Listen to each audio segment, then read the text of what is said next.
ایک دور دراز سلطنت میں ایک بہادر اور مہربان شہزادی رہتی تھی جس کا نام مرہا تھا۔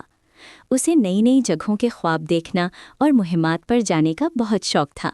وہ اکثر محل کی اونچی پھسیل پر کھڑی دور آسمان کو دیکھتی اور سوچتی کہ اس دنیا سے آگے کیا ہوگا۔ ایک دن محل کے باغ میں گھومتے ہوئے اسے بیلوں کے پیچھے چھپا ہوا ایک پراسرار اور چمکتا ہوا جادوئی آئینہ ملا۔ آئینہ عام نہیں تھا، اس کی سطح پر ہلکی ہلکی روشنی لہرا رہی تھی۔ جیسے ہی مرہا نے اسے چھوا، رنگین کرنیں چاروں طرف پھیل گئیں اور ایک نرم سی آواز گونجی، اگر تم بہادر ہو تو جادوئی دنیا میں قدم رکھو۔ مرہا کا دل زور سے دھڑکا، مگر اس کی بہادری نے اسے آگے بڑھنے کا حوصلہ دیا۔ اس نے ہمت کی اور آئینے کے اندر قدم رکھ دیا۔ پل بھر میں اسے یوں محسوس ہوا جیسے وہ روشنی کے ایک سرنگ سے گزر رہی ہو۔ اچانک وہ ایک حیرت انگیز دنیا میں پہنچ گئی۔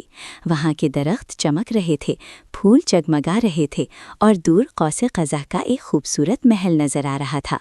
ہر چیز جادوئی تھی، مگر فضا میں خوشی کی جگہ اداسی چھائی ہوئی تھی۔ مرہا نے دیکھا کہ وہاں کے لوگ پریشان ہیں کیونکہ اس دنیا کی جادوئی روشنی مدھم ہوتی جا رہی تھی۔ اگر روشنی مکمل طور پر ختم ہو جاتی تو یہ خوبصورت دنیا بھی مٹ جاتی۔ مرہا نے سمجھ لیا کہ روشنی کی طاقت دلوں کی خوشی سے جڑی ہوئی ہے۔